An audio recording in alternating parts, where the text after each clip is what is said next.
Welcome back to the channel, guys. Today we're doing an EICR, a rental property. The client's got in touch and asked us to do a landlord safety report, which is an EICR. So we're going to first of all go around the property, checking that lights work, sockets work, just do a basic visual inspection just to get an idea of the property, and then we'll understand what's here and what we need to pay attention to. So first things first, what we always do is obviously put our boot covers on to protect the customer's floor. So that's our first job. Let's get these on, and then I'll take you for a tour and a little walk around of what we do on an EICR.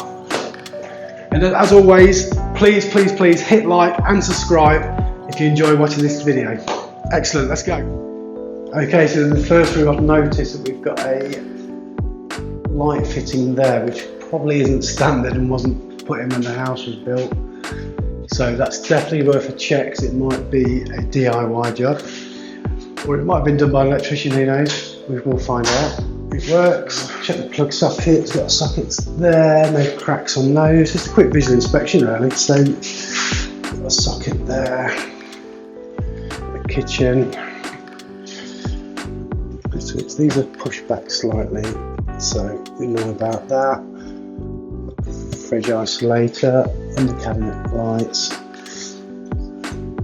Got some down lights in here. Oven's on. Now these smoke alarms look pretty old, so although they don't form part of the EICR, they are worth noting. Okay, so that's the kitchen. Well, I'm going to pop upstairs and have a look. We've got all these down lights up here. I've got socket circuits there. Let's check. That's upstairs. That's upstairs. And that's why we do the testing, just to get an idea of what does what. So again, we've got a light in the one standard light in the bedroom, which we will check. 1, 2, 3, 4 sockets. Yeah, it's just basically a general look around to see what's occurring. We've got the central heating system here. So although we don't test every single wire, we'll test up to this point here, which is the point of isolation for the immersion and the boiler and that kind of thing. And again with this side. Another bathroom. All the lights are working, fans working, and then what we'll do is we'll go in this last bedroom. So this property is around 11 years old. It had an inspection obviously when it was built, or an EIC when it was built, and now it's due an EICR anyway. But in this instance, the client is renting the property out, so it needs to be checked. So now we're doing a quick visual inspection. We've checked everything's working. We'll have a quick look at the board, see what's going on there, and then we'll run through the earth checks that we're looking at. So let's head off downstairs. Okay, so I'm at the meter cupboard. We've got a isolator, which is always good. So we're on a 100 amp supply.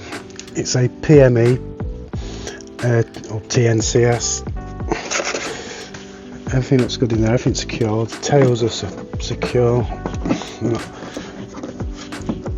They're not Instagram perfect, but oh, look what I've found already. Jesus, check out that, guys. Oh, excuse my, look at that.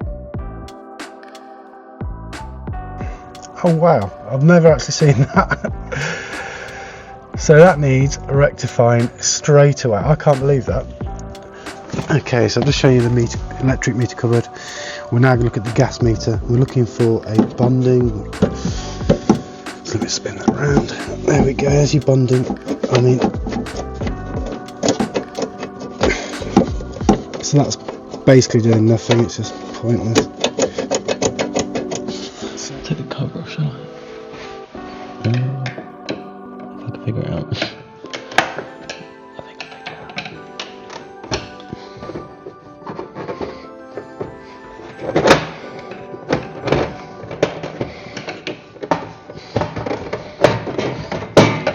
100 cover removal. Come on. Come on. It's half off. Just give me a check. I don't even know what it's getting stuck on. There we go. There we go. Woo! Get that board. That's nice. So, because we are doing an EICR, that involves testing obviously all the electrics. Look at that, it's not bad at all, is it? So that is the sockets downstairs, which I was just doing sampling for. And yeah, so we do something called an R1 R2, which tests. Get down there. Which tests the route, like if there was a fault. So if obviously there was a fault on the live, it would travel down the earth. So we have to do something called an R1 R2 to test, make sure there's not a lot of resistance on that for when a fault occurs. I think I'm gonna take a little reading while he's doing what he's doing, because I have just popped off the cooker. Well, I'm gonna pop off the cooker. What's that number? I can't see. I'm trying to look for the camera. Number 7. So I'll pop that off, and yeah, that's what I'll do. And then I'll take a reading there. I think the cooker, 4mm cable. I believe that's 4mm. It's not that big at all. I can take that now. I'll show you guys the process as well. Okay, so as you've just seen, I've turned that off at the board over there. Here is the cooker. Just took this off. That's the switch. There's the in, or the supply, and the load or the out. Sometimes it has supply, load, or blah blah blah. Picks and chooses what it wants, but because it's not a metal belt box, it doesn't actually need a grommet either, so they just push straight through it. So that cable will go down to the cooker, and that's what I'm going to be testing. That is the cooker, which is connected. That's a cool little connector thing we have. I don't actually know who it is. Read that. Little shout out to Super Rod. There you go. Back. Normally you do it the other way around, but because it's bored, I'm just going to connect down to there. Because obviously normally that would be an earth bar, not whatever that is, like an earth connector block thing. That'd normally be like a bar, and then obviously you put that side into that, and then put the crocodile onto the bar. But doing it like that, I don't think it matters. And if you go in here, I've zeroed the leads just so everyone knows. I don't want no one giving me some slack for that. It appears I'm not getting anything. Where has he messed up? Let's go give this a little look. Is it because I've not put it on the right side of the earth? Does that matter? Let me put it over here. That's loose. Oh, loose. There. Let me go check again. I'll be honest, I've never done a gas round a double board or whatever. And call that. Oh, it does matter. Really? That's cool. Well, guys, I have just learned something new, and you saw it live. Sorry, you cannot see it. I'm on about. Oh, I just got 21, and then it was gone again. What's going on there then? Hold on a damn minute. Hold on a damn minute. Come on.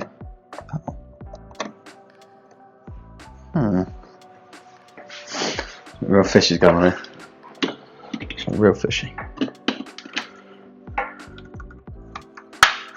Yeah, and on. So that's. Hold you there, like, yeah. Right, so that's not giving me a reading. The other one gave me a reading. That one gave me fingers blocking the screen. This one gave me. Hold on. Where's my Phillips? Tighten the connection. It's loose as anything. Can you see that's loose? Does it stay loose? Maybe I'm being really dumb right now. Maybe I need to just take them out. Maybe this whole video is just going to get deleted because I'm like an idiot. That is on there properly. Let's have a look.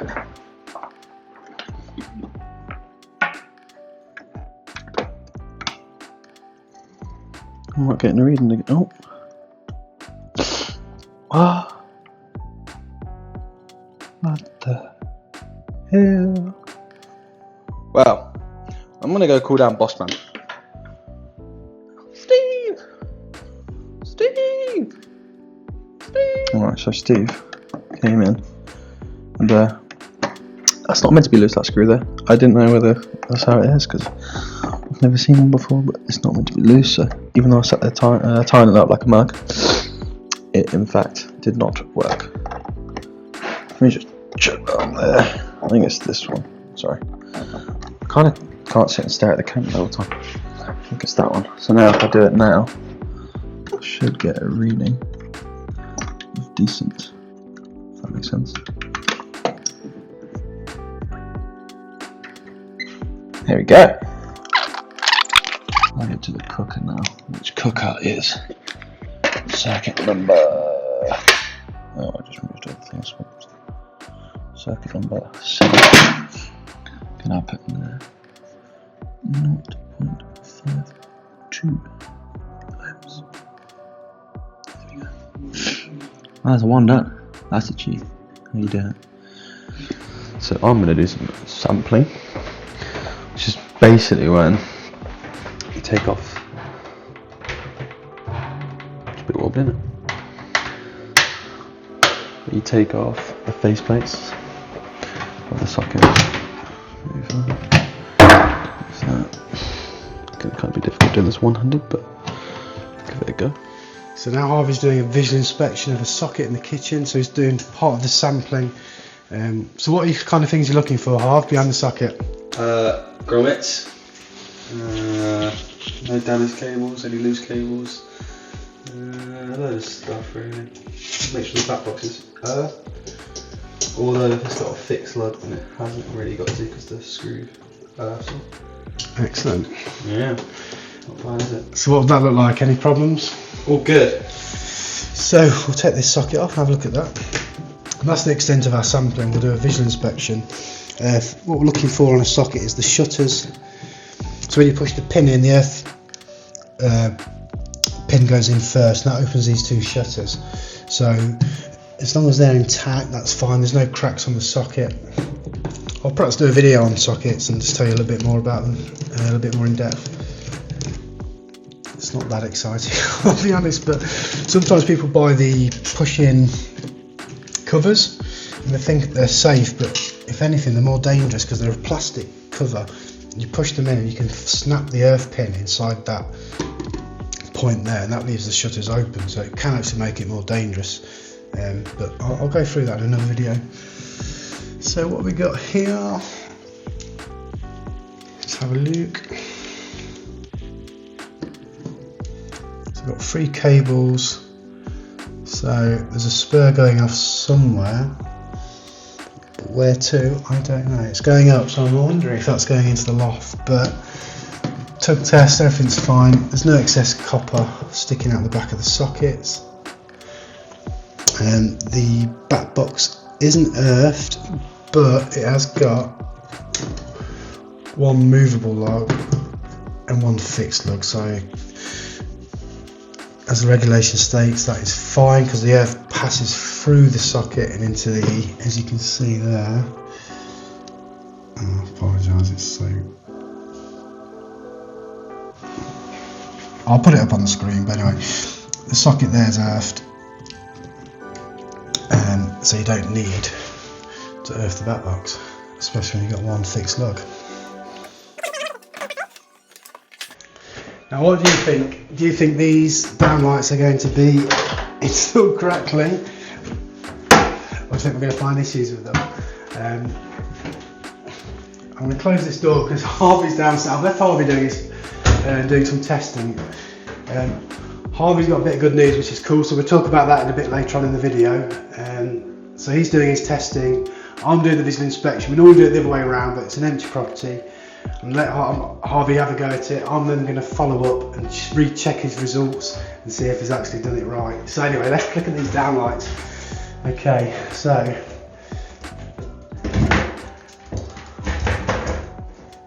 so cool. So what we've got here is the downlight. So it's an integrated downlight, so you can't change the bulb on these, but it does appear to be IP rated, which is suitable for bathrooms. Okay, so it's IP 20. Okay, exposed bar IP65, so it is suitable for bathrooms. It's IP65. You've got this rubber seal which seals up against the ceiling, which will help stop steam and ingress getting in that way. Now the bit I do like is this bit. This is the junction box. It's a huge box. If they'd got this wrong, I'd have been pretty annoyed. But no, they've got the grey cable going into the enclosure.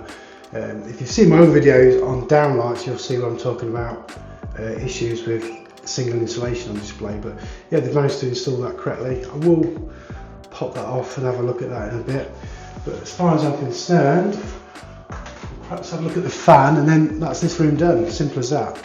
If that had an issue with it, then every single downlight would be coming out and we'll be checking it. But because this one's okay, it's end of line, so we'll do our testing here, and let's move on to the next room. Anyway, so this is the heating controls. Again, everything's isolated at the board. I'm just going to do a visual inspection. I'm not going to test this with the tester because there's just too many wires and too many sensitive pieces of equipment attached. So what we'll do is, I mentioned it in a previous video on this, that we'll be testing to the point of isolation, which is up there and over the other side. So we're just going to have a quick look. I'm just going to look for loose cables, any scorched, thermal damage, anything like that. The only thing I'd like to see on that is have little connectors on there, so I'll probably stick some Wagos on there in case they become live. But other than that, that is looking okay. I can't see any signs of thermal damage. And if you have got a loose cable, you tend to get an indication because you'll see some heat build up on these connector blocks. You'll see a bit of scorching, and that one's got a little bit of copper showing there, but it's not excessive. I'm happy with that. There's no signs of thermal damage. There's no brown sleeving on some of these cables, which will be lives, but again, I'm not too concerned about that. It'll just be a recommendation. But yeah, other than that, it's all fine. No, I'm good, thanks. Oh, he did it.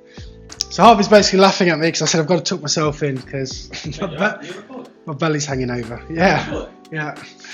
You know I'm recording, that's why you got your top up. No, I was wiping my mouth, my drink. I am going on a diet. Yeah. Will be a video. I'll get the news up. Oh my goodness. Right. Oh my goodness. Carry on with what you're doing. Back to downlights.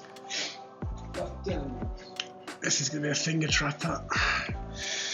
So let's have a look what we've got. What do you reckon, Harv? Yes or no? Yeah. Upstairs was good. Yes. I'm going all out. I'm going yes. Put my money on yes. Okay, so we've got the famous old basic insulation on display. So we'll take all these down and check all of them. I'm going to assume that they're probably all going to be wrong, but we'll take them down anyway. To be fair to whoever fitted them, there isn't a lot of room to get the cables in these. So I get why they do get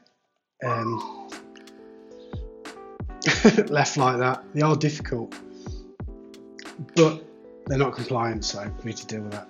The other thing, they are fire rated, so they're a metal can, so if there is a fire in the room, the fire won't spread through a plastic fitting or an open fitting.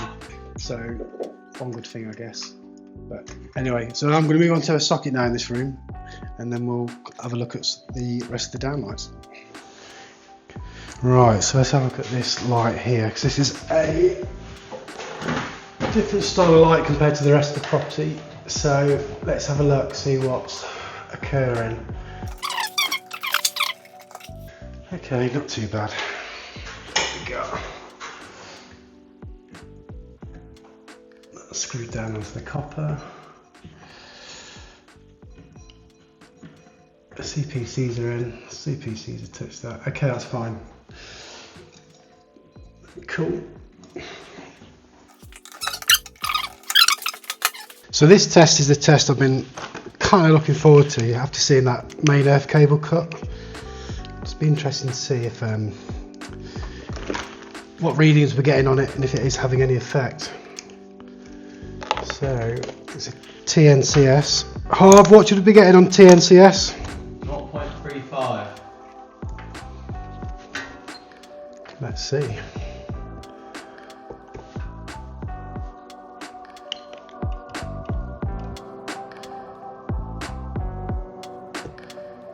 So we're getting 0.20, so it is still making a good path to earth. So obviously it's a huge issue and we need to get that replaced or fixed, but yeah, I'm going to put that as a C2. It'd be interesting to know what you guys would put for that. I can't see it being in immediate danger. I've given the cable some flex, it hasn't snapped, so it's about halfway through, so it's not great, but we are getting a good reading. So bearing in mind, I'm going to see to it and then we'll go from there. Okay, so the next test we're going to do is we're going to do the bonding, but I've just realised that I've come to check the water bonding and it's actually a plastic pipe, but even though it's plastic they've still bonded it. They've actually done a better job of it here as well than what they did outside on the gas. Yeah, so it doesn't really need it.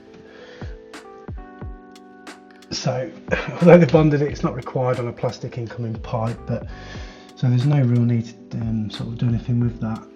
It can actually be disconnected. Okay, so I mentioned earlier about testing at the point of isolation. So, example, grid switches, fuse spurs, etc. So we don't pull out ovens, we don't pull out things that are going to damage the floors, etc. So all we do is we do a long lead test. So we've got one end on the earth bar, and then we just go around with the probe and we test for an earth. Just literally just touch the metal.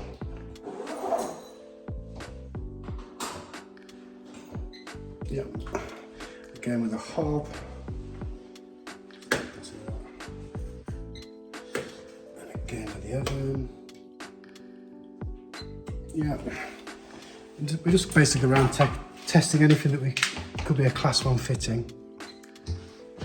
And then just checking it that way. So even with things like the screws, you can test if you don't take them all off. 0.85. Okay, cool. So that's how we test for an R2 reading. So I said we had some news earlier about Harvey. You might be wondering why I've left him working and testing on a board, but this is the main reason. So was it last week or 2 weeks ago?